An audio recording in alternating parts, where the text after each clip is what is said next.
none of us. I want to say thank you. We all this in the mighty name of our Lord Jesus Christ. Oh, you Uganda, may God uphold thee. We lay our future in thy hands. United, free, for liberty together we always stand. Thank you. Please be seated.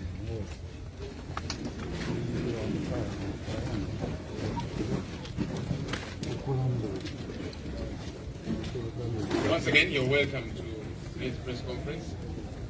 I appreciate all the leaders that have made it through, leaders, party secretariat, and members of parliament. I see a couple of councillors. I see a number of mobilizers. Thank you for coming. We appreciate you. And it's good to see, especially our MPs. You know, lately, there are some busybodies who imagine when an MP is not at the press conference, you are in day. And yet we actually expect our MPs okubeera nnyo nga muli bize mukwasaganya ensonga mobilizinga abantu. MP bw'abatali wano abalina byakwasaganya. Kakati abadde nga president bwe yakyogedde. Kakati ono MP twamulabye ku press conference ate kubanga yalidde. Siba MP ba press conferences babeerawo wano kituzaamu amaanyi kitusanyusa ng'abakulembeze baffe niba batali wano ng'alina emirimu gyakwasaganya n'abamu bagambe nti bajja kusobola kubeerawo kubanga balina bye bakwasaganya ebyo bitwagala ennyo, so tusigale ku mulamwa si weewaawo ensonga eyo era pulezidenti egikatiriza juzi ziri ku mulamwa bannange naye n'omulala gwe nawulidde agamba nti kakati bano ababaka tebakyakwata na simu za MP lugamba ono president naye amulaba tebakyakwata simu za president kugamba ono naye president naye amulaba ku TV kakati ayagala okwefuula ennyo ali ku lusegere lwa president bw'aba amulaba nga akuba esimu akubidde kawaya tagikutte. Tusigale ku mulamwa. Let's remain focused. Let's major on majors and minor on minors. Hallelujah. All right, I want to welcome you from yesterday's activity, those that were able to participate. Many of our members of parliament, our mayors, I saw some councillors there too. Thank you for coming through. Thank you for showing what we have been saying, that we want to demonstrate this way. We didn't see you beat anybody. And that's who we are. That's our DNA. I'll not say so much. I'm going to invite our president, very smart, Excellency Kyagulanyi Ssentamu, to come and address us. You're welcome, sir.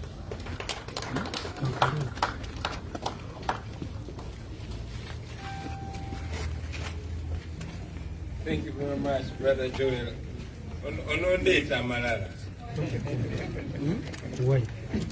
People power. Our power. Our power. People power. NUP. Everywhere. Everywhere. NUP. Thank you, ladies and gentlemen. We always thank our brothers in the media always showing up to cover us and to amplify our voice to the people of Uganda here and outside the country. We don't take it for granted, ladies and gentlemen, knowing the conditions that you work under. Really, really appreciate you and salute you for that noble role that you continue to play. In the same breath, I want to appreciate all the people of Uganda for the support that they continue to give to the struggle for freedom and democracy in Uganda. Those that are in Uganda and those that are in the diaspora. But again, in a very special way, I want to thank the leaders that joined me yesterday in a peaceful protest in demand for the return of our people. And thank you, gallant ladies and gentlemen. Yesterday,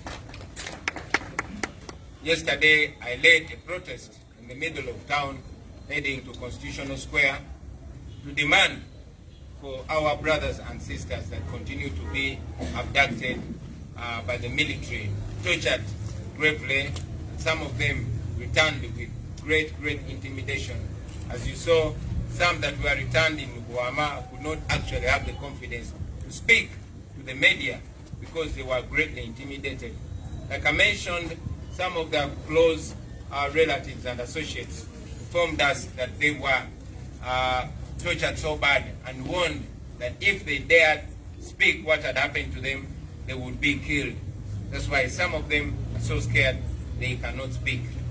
As I speak right now, we have information that 3 others have been dumped.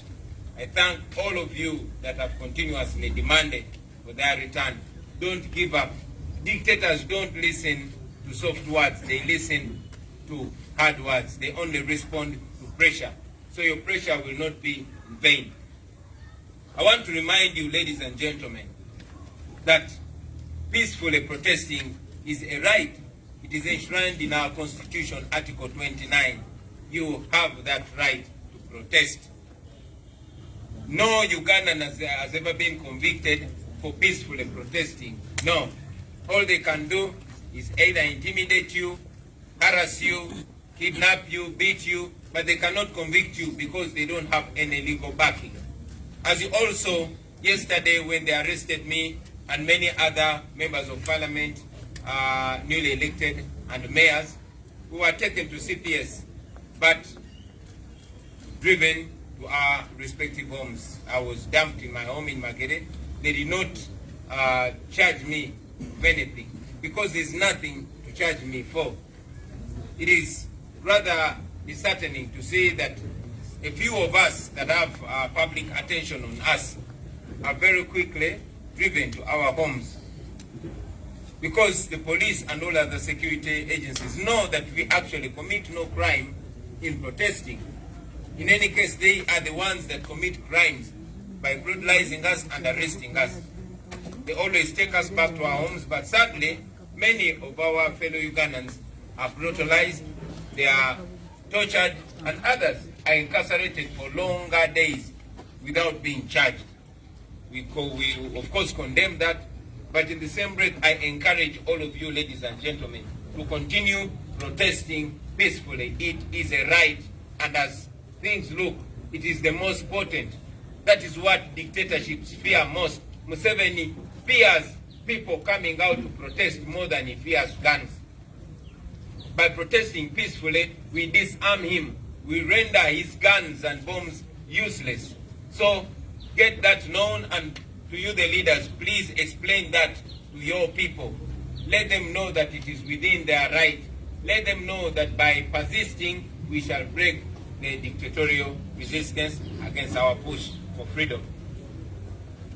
I want to talk about the continued oppression, social and economic, of our people. The political curfew continues to be in place. It is of no sense whatsoever, like I said in the recent past, that there is no explanation of the relationship between curfew and the fight against COVID-19. This is a political curfew. Like I've told you, and other leaders have continued to tell you, that General Museveni does not care whatsoever whether you survive or not, for as long as he guarantees his grip on power. That explains why he maintains a curfew, which in our opinion is a political curfew. Businesses have crumbled. People don't work anymore. The night economy is dead. Border workers, those ladies that sell chai at night, all people that work at night no longer work.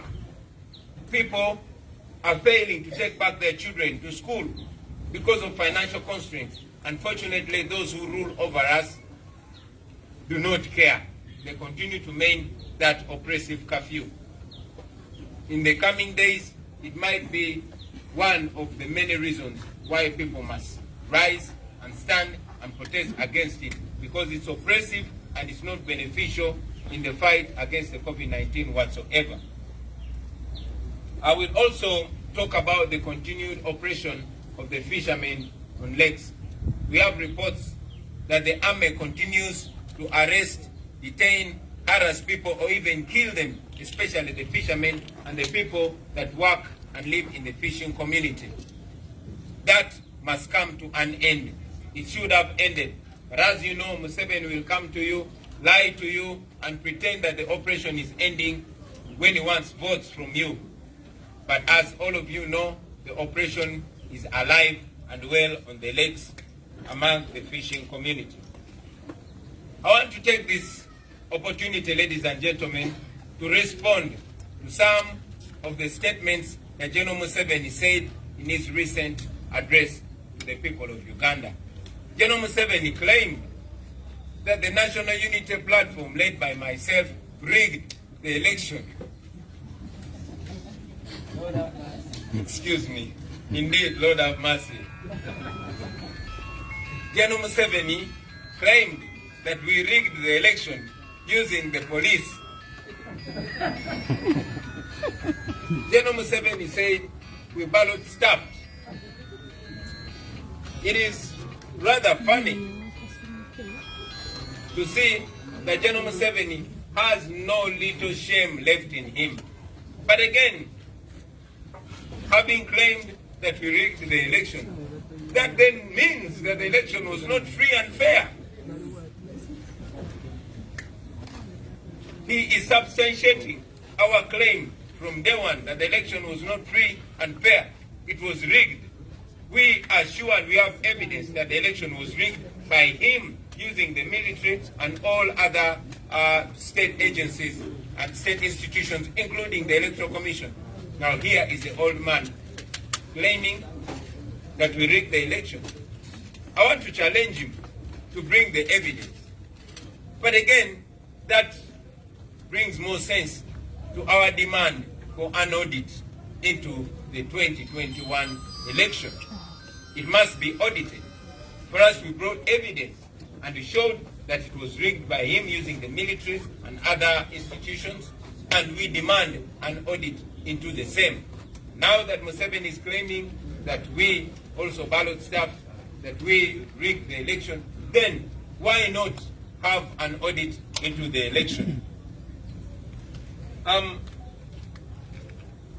General Museveni mentioned something that we cannot just let go.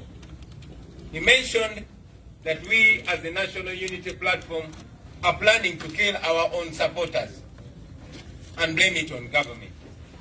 Now that is a very strong revelation. We always credit it to age and forgetfulness that facts and truths tend to escape General Museveni. And I want to believe that that is one of the very strong truths that escaped him. We all know that that is the way they've been operating historically. Some of his colleagues that he fought with in what they call the Liberation War have actually come out to mention that during the Bush War, they used to dress in government military uniforms, go kill people in Luwero, and then blame it on government. And General Museveni has in the recent past come out and said that when it gets tough, they will return to their Luwero tactics, to their NRA tactics. Now, I want to believe that some of the NRA tactics escaped him. We know that the regime has been the one killing people. It's under General Museveni's watch that many Ugandans have been killed. Kawesa was killed. Abiriga was killed. Many Muslim sheikhs were killed. And up to today, no explanation has been given. When General Museveni came out after the murder of Zebra, the professional boxer, he indeed accepted that it is his security that had murdered Zebra in cold blood. Unfortunately, up to now, no report has been given. Nobody has been held accountable. The police came out and said they have found who killed Zebra, although General Museveni had told us that he knows who killed him. But the police said they were waiting for orders from General Museveni to arrest the killers. That explains that the killers are known. Therefore, we are concerned, we are very concerned that General Museveni might actually be intending to kill more of our supporters. that Masaf escaped him. Many of our friends, colleagues, and supporters have been killed, from Dan Chene to Rita to Sekama and very many more. And now we are concerned that many more will be killed because Museveni said that. I want to go on record having told you, fellow Ugandans, that we are not safe. Museveni thinks of killing and not reasoning. And therefore, it should be known that Museveni and these people are the ones that have killing machines. They're the ones that have guns. And should our people be killed, we hold it on Museveni. Finally, ladies and gentlemen, today we are going to deliver a letter demanding for our people. We're going to deliver that letter to the Chief of Defense Forces, General David Muhoozi, and to the Ministry of Defense. We want to call on them to release our people that have been arrested, that continue to be abducted by the military. General Museveni came out and said it is the military that has been abducting them, precisely the SFC. And now we want to deliver that letter, those letters, to demand for our people and to put them on notice that should our people not be released, then we shall continue protesting peacefully because it is within the law. I thank you, ladies and gentlemen, for God and my country.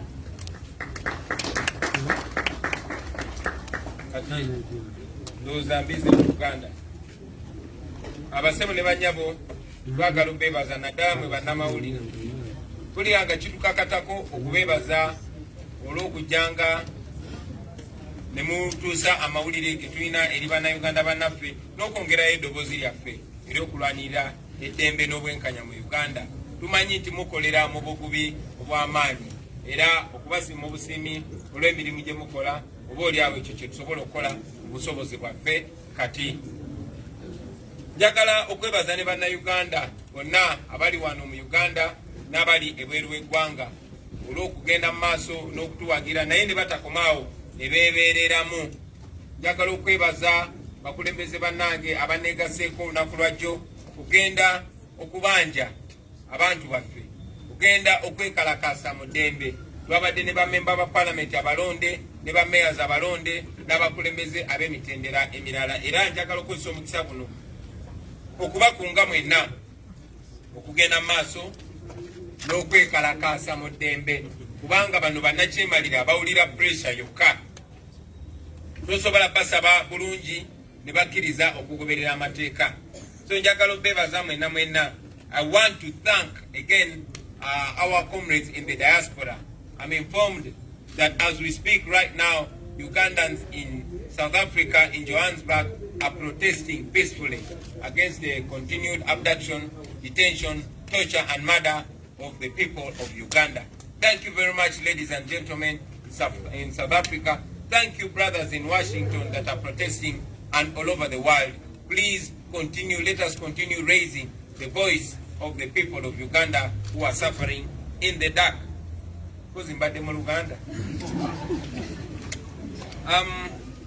Njagala okubategeeza bannayuganda bannange nti eryo ddembe lyammwe okwekalakasa mu ddembe. Constitution ya Uganda egamba omuntu eyekalakasiza mu ddembe aba talina tteeka lyamenye. Nedda, eryo ddembe lyo, era y'ensonga lwaki bwe batukwata nga twekalakasa mu ddembe tebatusiba. Olunaku lwajjo bankutte ne bakulembeze bannange ne batwala ku CPS, naye kye bakoze kuteeka mu motoka za poliisi kutuvuga kutuuza waffe. Lwaki bakoze bwe batyo? Kubanga tetulina tteeka lye twamenye, tetulina musango gwe twaziza. Kyannaku ti bannayuganda bannaffe bangi abo abataliiko bamawulire babagoberera nnyo oba abataliiko maaso mangi nga bagoberera, babakwata ne babasiba ennaku nnyingi mu bumenyi bw'amateeka, babakwata ne babatulugunya ekimenya amateeka. Naye njagala obbazaamu amaanyi bassebo ne bannyabo nti okwekalakaasa mu ddembe kyekyokulwanyisa ekisinga amaanyi bannakyemalira kye basinga okutya.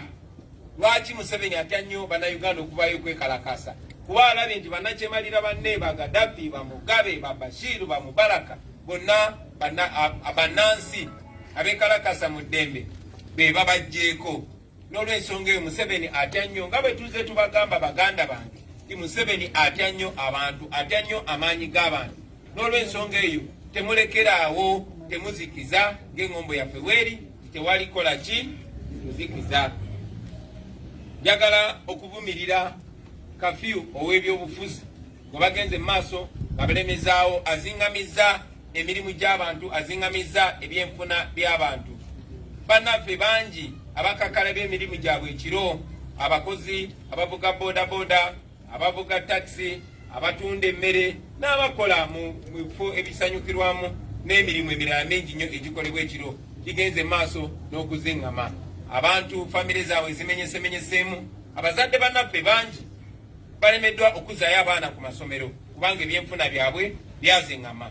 Naye Mwami Museveni nga bwe tuze nga tubagamba tiye tafaayo bannayuganda bizibu bye batuuseeko kasita asigala nga yeremeza mu buyinza.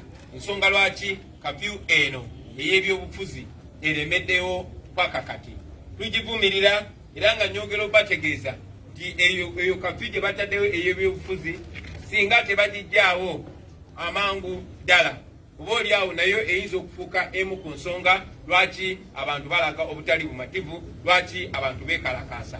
Kubanga toyina Museveni alemeddwa okunnyonnyola enkwatagana ya kafyu n'okulwanyisa ekirwadde ekya COVID-19. Olunaku lwa leero sente nyingi nnyo ez'omuwa omusolo n'ezo ezeewoleddwa zigenze zibbibwa. Biliyoni ne biliyoni ne biliyoni nyingi zibbiddwa, nga zibbibwa baani? Abo kagurupu akatono akeetoolodde Museveni. Ate nga bwe mumanyi obuli bw'enguzi bukulemberwa Museveni ne banne abamwetoolodde. Naye abantu bagenze maaso n'okubonaabona, abazadde nga bategeeza balemeddwa okuzaayo abaana baabwe ku ssomero.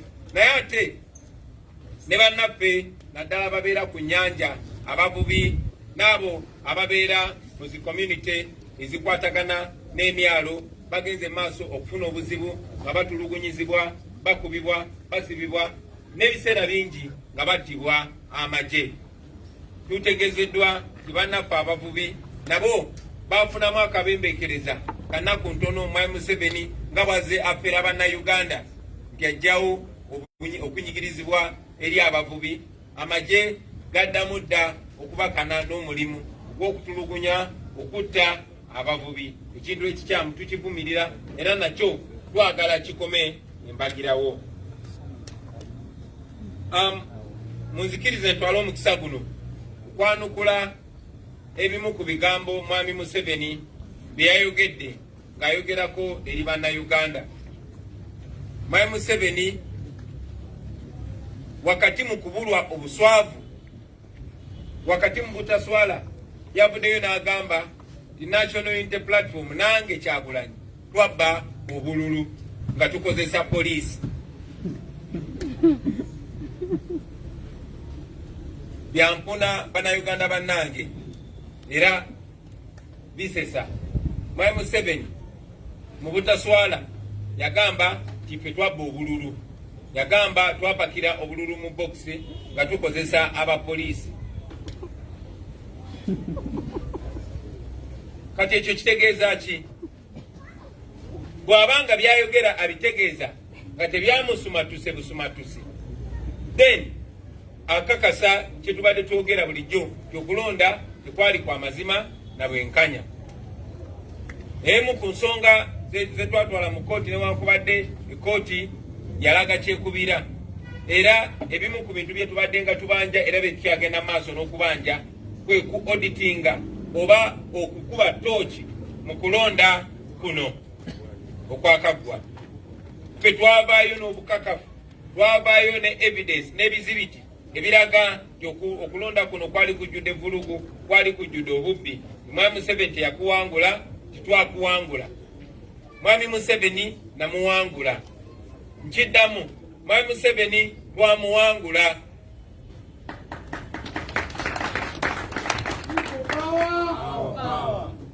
So oluvannyuma lw'okumuwangula n'akozesa amagye n'akakiiko k'ebyokulonda neerangirira, naye engeri gy'avuddeyo naye n'akakasa nti okulonda tekwali kwa mazima na bwenkanya. Then lwaki takkiriza ne tukuba tooki mu kulonda okwo? Oba lwaki tekkiriza ne tuddayo mu bunnya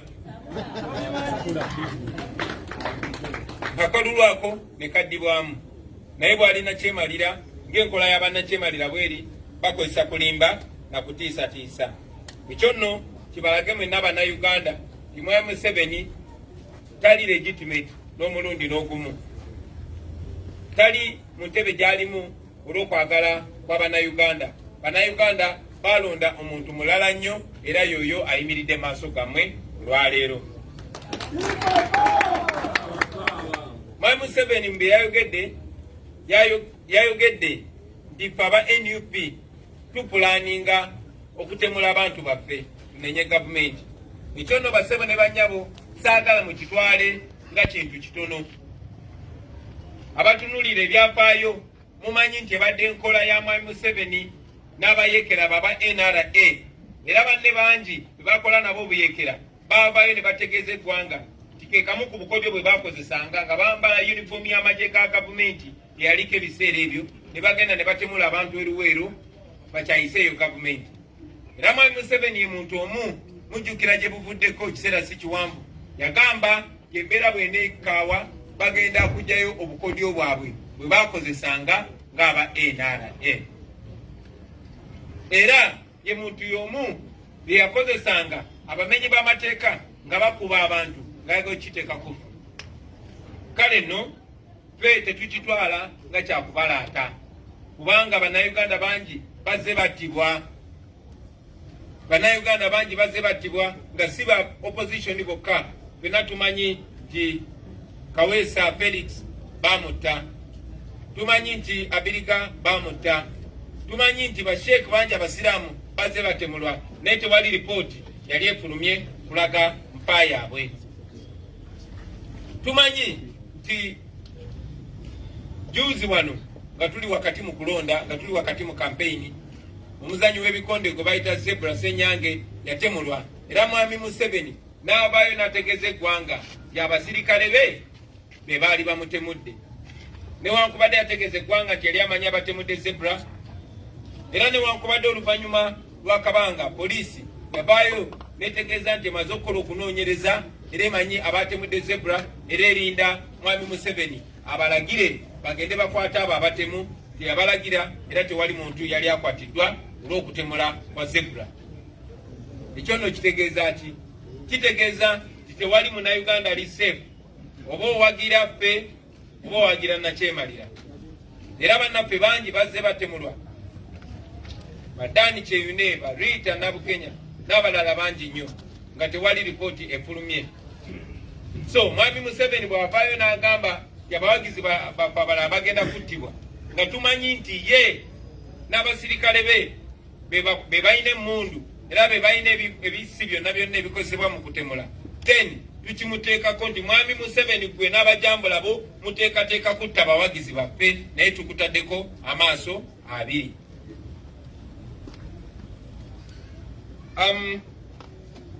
Njagala okumaliriza nga mpita bannayuganda mwenna gye muli abakulembeze mu mitendera egy'enjawulo, abakulembeze b'amadiini, abakulembeze b'ennono, abakulembeze mu businesses n'abakulembeze mu by'obukulembeze byewandiise ebyobufuzi nti muveeyo mukulembere abantu bammwe okulwanirira obulamu bwabwe mu ddembe.